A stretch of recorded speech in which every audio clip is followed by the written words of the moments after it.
ভালোবাসার সম্পর্ক থেকে শুরু হয়েছিল সজীব ও কাজলের পথ চলা। বিবাহ বন্ধনেও আবদ্ধ হয়েছিলেন তারা। দুজনের স্বপ্ন ছিল সুদূর প্রসারী, কিন্তু সেই ভালোবাসায় এত দ্রুত ছন্দপতন ঘটল যে তা রীতিমতো আলোড়ন সৃষ্টি করেছে। প্রবাসী সজীব সর্দার ও কাজল আক্তার চলতি বছরের মে মাসে গাঁটছড়া বেঁধেছিলেন। 2.5 লাখ টাকার কাবিনে শুরু হয়েছিল তাদের নতুন জীবন, কিন্তু সেই স্বপ্নের ঘর টেকেনি 6 মাসও। বিয়ের 2 মাস পর জীবিকার তাগিদে বিদেশে পাড়ি জমান সজীব, কিন্তু স্ত্রীর আবদারে দ্রুতই দেশে ফিরে আসেন। আর ফিরে আসার পরেই শুরু হয় সম্পর্কের টানাপোড়েন। পরিবারের অমতে পালিয়ে গিয়ে বিয়ে করছিলাম, তো ওই সময় আমার কাছে টাকা পয়সা সবই ছিল, বাইক ছিল, টাকা ছিল, সবই ছিল। তারপর আমরা বিবাহ করে দুজনকে ভালোবাসে ঢাকা চলে গেছি।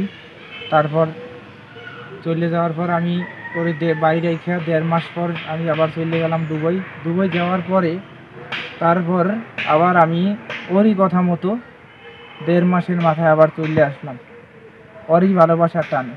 ওর আব্বা আম্মা আর ওর দুলাভাই ওর বোন পরিকল্পনায় ওর নিজে চলে গেছে, আমার নিঃস্ব করে চলে গেছে। সজীব জানান, স্ত্রী নানা অজুহাতে তার কাছ থেকে অর্থ দাবি করতেন। এই টানাপোড়েনের চূড়ান্ত পরিণতি ঘটল তালাকের মাধ্যমে।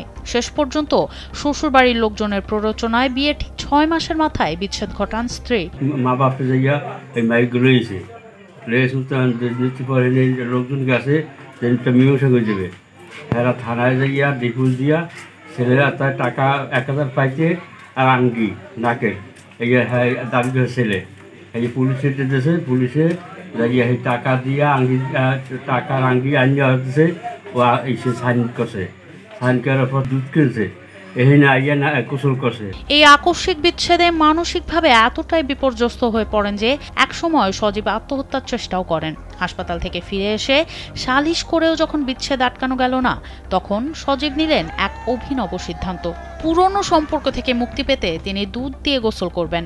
নতুন করে জীবন শুরু করতে বাড়ির উঠোনে গ্রামের লোকজনের সামনে প্রায় আধা মণ দুধ দিয়ে গোসল করেন সজীব। টাকা পয়সা যতদিন আসলে ও আসলে আর এখন টাকা আছে। বরিশালের উজিরপুর উপজেলার 16 ইউনিয়নের দামোদরকাঠি গ্রামে ঘটা এই অদ্ভুত ঘটনার ভিডিওটি সামাজিক মাধ্যমে ভাইরাল হয়েছে। তবে সজীবের স্ত্রী কাজল কাবিনের টাকা নিয়েই কোনো জটিলতা করেননি, বরং বিয়ের উপহার হিসেবে দেয়া স্বর্ণের আংটি ও কিছু টাকাও তিনি ফেরত দিয়েছেন। সনম সিদ্দিকী, কালবেলা।